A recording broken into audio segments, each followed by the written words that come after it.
We worship a God who became flesh. He had a body, he had breath, he had a heart.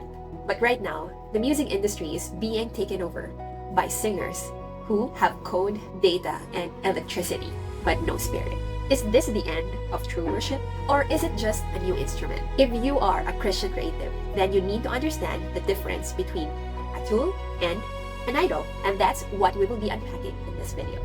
Hi, my name is Erin, and I go by the artist name Lies as a songwriter. I am a follower of Jesus, and I make videos for Christian creatives who want to help understand and navigate this crazy digital world so that you don't lose your integrity. I'm starting a new series called The Faithful Creative. So here we are going to talk about ethics, copyright, and how to create for God in an AI age. So if you want to journey with me, be a fellow student as myself, then hit subscribe. So now let's look at the problem. To understand bakit ang daming taong takot sa salitang AI, we have to learn one big theology word. That is incarnational. It sounds fancy and highfalutin, pero simple lang ang ibig sabihin niyan. It means in the flesh. Kasi Christianity is an incarnational faith, meaning God did not send a hologram. He became a man in flesh with soul and spirit. Therefore, real worship requires spirit. Jesus says in John chapter 4 verse 24, God is spirit, and those who worship him must worship in spirit and in truth. This is why Forrest Frank and the skeptics are right. An AI has no spirit and therefore cannot worship God. It cannot pray. It cannot love others the way we define those two terms. Rather, it creates a simulation. It copies, it mimics the sound of worship, but it doesn't have the heart of worship. So, ibig bang sabihin na we should ban AI altogether? Here is where it gets uncomfortable. If we ban AI because it simulates reality, we might have to ban a lot of other things too. Let me show you. Do you listen to modern worship songs on Spotify or YT Music, iTunes, etc.? Well, that drummer, a computer probably fixed his timing so that it's perfect all the time. That singer, a computer tuned her voice so that it's pitch perfect. Auto-tune, that massive reverb or echo that sounds glorious. It mimics the acoustics of a room that does not exist. In short, we have been using fake tools to make worship music in the past 30 years or so. So why is AI different? Is it because it's evil, or is it because bago siya? In my opinion, the danger is not in technology. It's in laziness. It's in the attitude that comes with how we use these kinds of tools. I call this the microwave trap. Pasimplihan lang natin. Many of us who have used AI know how powerful it is. You can just say, create a sad worship song. Press send or go, and voila, you have a hit in your head. It's fast, it's easy, it's a microwave meal, but it has no value to God. Why? Because it cost you nothing.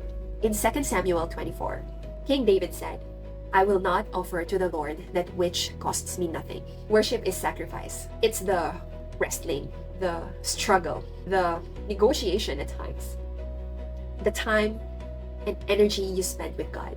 So if you use AI to skip this process, do away with the relationship, then you're not creating. You're actually just consuming. Hard fact to swallow, no? But that's true. So is there a good way to use it? Yes, yes, yes. Don't use or treat AI as the chef. Instead, use it as the sous chef. Use it as the assistant. For 5 years, I've been writing songs, and I stored it in OneNote and some of my notebooks and phones that have been lost in the process. I had the lyrics, the ingredients. I had the melody, the recipe. I did the hard work of wrestling with God with the verse, asking him for a word or a melody during my quiet time, when I read books, I watch films, I do the dishes, the laundry, or when I'm just walking or sitting quietly in a corner of the bus or an XLT, all of those. Even struggling to choose the right words for a certain line or the right imagery and metaphor. And it also includes manually counting the syllables so that they fit. So one stanza has the same syllable and the rhyming. All of those things. But I didn't have a dedicated man. There are times I have some friends who I am able to recruit to help me build the instrumental for a song. Sometimes I do it on my own when I am able to, when my basic guitar skills deliver. But of course, it has limitations.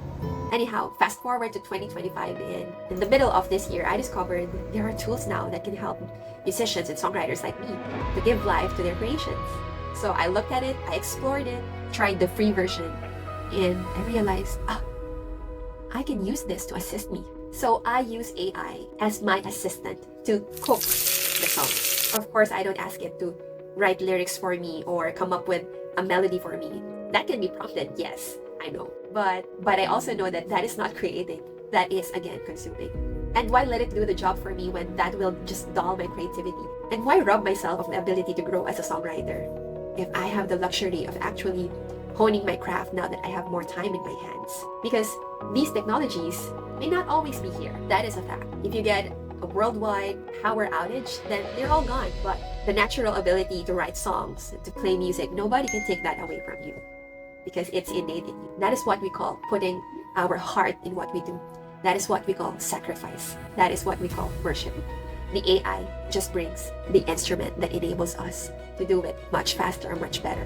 God says in Amos chapter 5, "Away with the noise of your songs. I will not listen to the music of your harps." Doesn't say harps are bad, but the essence of this verse is God hates noise without heart. But if the heart is right, He accepts it. He accepts the song, whether it's played by an electric guitar, an electric drum, an organ, or a computer.